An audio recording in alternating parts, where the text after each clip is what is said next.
எல்லாருக்கும் வணக்கங்கண்ணா. வாங்கண்ணா, நம்ம பண்ணையில இந்த வாரம் ஒரு 25 மாடு இருக்குண்ணா. எல்லாமே ஹெவி சைஸ் மாடா தானே இருக்கு. பார்க்க ஆசையா தானே இருக்கு. இந்த மாடு வாங்கலாமா அந்த மாடு வாங்கலாமான்னு வாங்க ஒவ்வொரு மாடை போய் லைனா பார்க்கலாம். இதை பாத்தீங்கன்னா ஃபர்ஸ்டா பார்க்கக்கூடிய மாட்டை பாத்தீங்கன்னா ஒரு பியூர் ஹெச்எப் மாடுனா, நல்ல ஒரு ஹெவி சைஸ் மாடுனா, நல்ல அதிக பால் கறவை திறன் கொண்ட மாடுனா, மிஷின் கறவைக்கு கை கறவை எல்லாத்துக்குமே செட் ஆகணும். நல்ல ஒரு பெரிய பால் கறக்கூடிய பண்ணைக்கு செட் ஆகக்கூடிய மாடுனா, நல்ல அதிக கறவை திறன் கொண்ட மாடுனா. அடுத்து பாருங்க ஒரு ஜெர்சி கிராஸ் மாடுனா, ரெண்டாம் நீத்து மாடுனா 6 பல்னா, நல்ல ரெட்டின் ஜெர்சியா இருக்கும் பாருங்க. நல்ல பியூர் ரெட் கலர்ல இருக்கும். இது ஃபேட்டஸ்னா பிரச்சனை இல்லைண்ணா, நல்லா கறக்கக்கூடிய மாடுனா, 6 பல்லுனா. அடுத்து இது பாருங்க, இது நல்லா ஒரு சிலையாட்டு இருக்குண்ணா. ஒரு மாடு இருந்தாலும் தங்க சிலையாட்டு இருக்கும். 6 பல்லு ரெண்டாம் நீத்து ஹெச்எப் கிராஸ் மாடுதான். நல்ல ஒரு பெருங்கூட்டு மாடுனா. ஆமாண்ணா, இது வெயில் மலைக்கெல்லாம் தேவை, எங்க வேணாலும் கட்டி போட்டுக்கலாம்.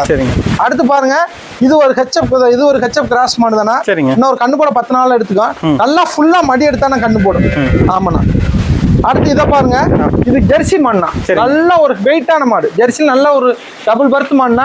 இது 2 நாள் நல்லா ஒரு 20 லிட்டர் கறக்கணும். நல்ல ஒரு ஹெவி சைஸ் மாடுனா அது. அடுத்து பாருங்க, இது பாத்தீங்கன்னா 2 வலு தானே போட்டிருக்கு. இன்னொரு 20 நாள் டைம் எடுத்துக்கணும். அடுத்து இது பாத்தீங்கன்னா ஒரு ஹெச்எப் மாடுனா, இது ஒரு 20 நாள் ஆகுனா.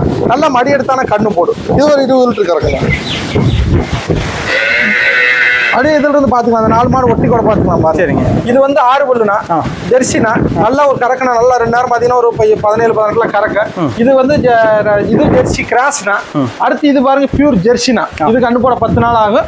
அடுத்து இந்த மாட்டை பாருங்க, இது ஒரு ஜெர்சி கிராஸ்னா, கண்ணு போட ஒரு 10 நாள் ஆகுனா. இது ஒரு 17 இருந்து 20 லிட்டர் கறக்குனா 6 பல்லு கிடையாது.